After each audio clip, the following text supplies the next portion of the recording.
16 years of my life, I got the crap beat out of me, literally, by my brother and all his hockey mates. How many of you in this room have siblings? Brothers, sisters? You all know how it goes, right? If you're maybe, the younger brother, younger sister, maybe more handsome. I'm just kidding. I'm literally just kidding. But my brother was one of those guys growing up. They were all these big, smaller guys. And every time I'd come home off the school bus, they'd take me, kick my legs out, beat the crap out of me. I'm not going to lie, we have a very good relationship now. But growing up, it was one of those rivalries that's literally carried us to this day. I see my brother. My brother's a very loving guy. I go up, I'm like, oh, I want to give my brother a big hug, or he wants to come give me a big hug. And I'm always flinching, worried. I'm like, oh, he's going to hit me? But he's not literally going to. But it was up until I was 16 years old that I finally started to find something on my own. I got drafted in hockey, but it wasn't my thing. I just got sick and tired of it. I was like, I wanted something that I could call my own, but I was an overweight kid. So I wasn't the best hockey player. I wasn't the fastest. I didn't have the best skills. So rather than be a hockey player, I always wanted to be a martial artist. So I joined Muay Thai. It's the art of the 8 limbs. It's kickboxing, basically. So you might think to yourself, it's like, well, Connor, you already were a punching bag for the first 16 years. Why would you go do that again? Where literally you're in a sport that we beat each other up for fun. But it's not like that. Martial arts is more of a discipline, and it taught me a number of things. And one of the biggest things I've learned over the last 26 years of my life is this, and I want to leave you with this important note. Fear is just a thought, and thoughts can be changed. Fear is just a thought, and thoughts can be changed. And that's what I learned getting beat up for all those years. I was this shy, weak, timid kid that was literally terrified to look people in their eyes. I couldn't even wipe my rear end until I was 8 years old. Terrible, right? I'm supposed to be a business owner, and that's a true story. It sounds terrible. I literally had to call my mom to the bathroom. It was kind of hilarious, but I know, it sounds awful. But honestly, it was one of those things. It was until I found my passion that I finally had a mission and a purpose in life, and that came through martial arts. That's what excited me and ignited everything in my heart. That kind of led me to where I am now, where I wanted to go into business. But it wasn't all sunshine and rainbows. So the mentality I carry is called, I say mindset is everything, because it truly is. Think about it like this.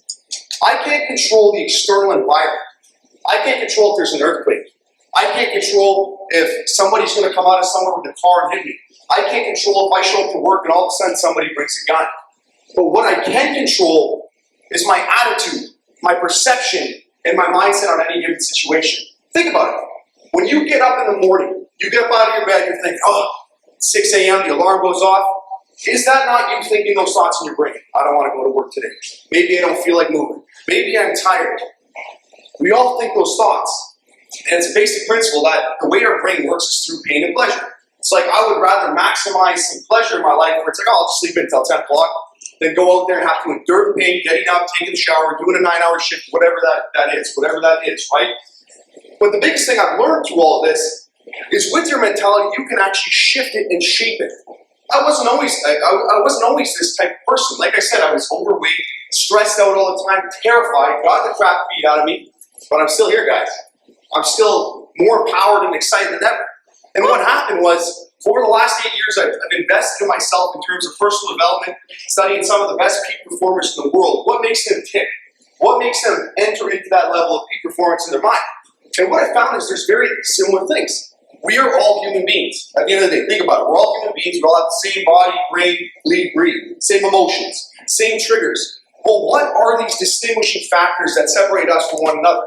And what I discovered was key things. Obviously in your habits, constant repetition, programming your brain into those thoughts.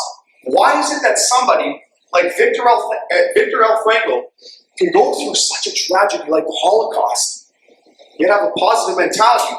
Yet let's just say one of us millennials sometimes has a hard time getting out of bed at 10 o'clock in the afternoon, let's call it. Well, what is the separator? And it comes down to perspective. When I've studied these people, these peak performers, people that are getting up, what I've noticed is one similarity. They're on a mission. This isn't just about me. This is about the people you want to impact and inspire and help and grow with. This is about the people you're pulling in. So when you walk in there and shake somebody's hand, they can feel it.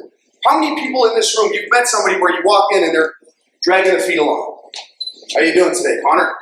Good. Doing all right.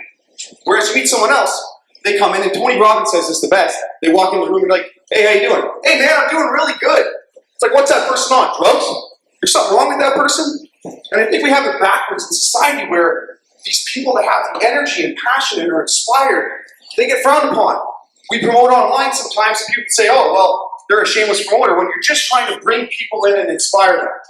That's one of the biggest things I witnessed. So over my career, which isn't that long, obviously, because I'm only 26, so I work hard, it makes myself seem a little older. But over my career, what I witnessed and what I started to understand was that it's these fundamentals that no matter what happened, no matter how hard I got hit, no matter how many times I got beat, even in martial arts, I got knocked unconscious in a national title fight. Not funny. It's not a good time. I got hurt. And I still realized that at the end of the day, I was in control. That was a stupid decision I made, but that I can recover. What am I going to do moving forward? So if I have a bad day today, what's going to happen within those next few days? I started my first company. We were selling door-to-door ADT alarms.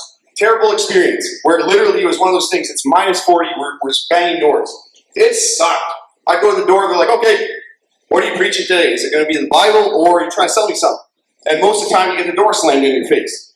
So it's funny, I actually should have wore steel-toe boots, I think. I'm not going to lie, because I had so many doors closed. But what I realized at the end of all this is that it's the way you plan and condition your brain to think on the positive. Like, maybe it's not so bad. Maybe if we look at somebody else's life that they're going through hard times too. And when you're in the dirt, you can pull yourself up and motivate yourself to move forward. But it's not about you. People that help pull you up out of the dirt. And I live by a mentality every single day of my life. When someone falls, we pick them up. When somebody falls, we pick them up. We have an election going on right now. And everybody likes to say, oh, we're going to do this, climate change, this, and that. But at the end of the day, we forget the fundamental values that build our society and humanity. When people get hurt, we help them. When people fall, we pick them up. When you see someone in the dirt, get them out of the dirt and clean them off. And that's what's built my life and my career. And I'm not saying I'm successful or anything like that, but it's one of the things that I'm proud to say, that when I see someone hurting or if someone's in pain, that I'll always be there. And even if I'm a little bit hardcore, which I've been called over the last several years, I get a little hardcore with my mentality, I'm always there. You can call me at 3 in the morning, and I'll answer that call. You could be in the hospital, and I'll be there. And that's, as a society, I think the fundamentals that we have to program into our children, into our leaders, into the people that are going to be taking over our generation. That when somebody falls, you pick them up. When somebody gets hurt, you're always there to grab them. My story wasn't all sunshine and rainbows, but it also wasn't that difficult either. I grew up, I wouldn't say so much privilege, but I didn't have it as hard as the kids would have it in India. Some of these guys working in factories, or even people maybe coming into a poverty type of background. I had good parents, good family, but I also had my struggles when I was getting beat up constantly by my brother's friends. I was also a C student. I sucked in school, guys. I hate to say it. I was a nice guy. I was very respectable, but I wasn't the best student. But it was until I switched that mentality and embraced that idea that you pick people up and that mindset is truly everything.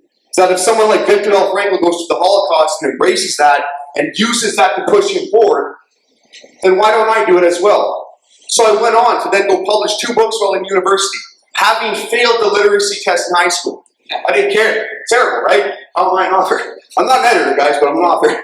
But it was one of those things. And then I got rejected from university.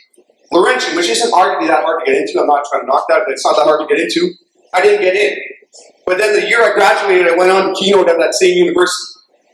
And then through all of those struggles, failing that first company, sinking it into the ground in the cold, embarrassing myself, having to pick myself up off the ground, I realized that it's not just about me. That if I start going out into the world helping these people, actually building something, a company that's not only going to benefit other people, but businesses, and then take them from where they are and grow, that's what life's truly all about. And through that mentality that I carry every single day, I want to ask you a question. I want to leave you guys with this because I don't want to drag it on, but I think it's important. Anyone that doesn't believe mine says everything, think about it like this. There was a gentleman with one leg who was asked, how are you so positive with only one leg? And he looked and he was stunned. He said, how are you so negative with 2? Thank you.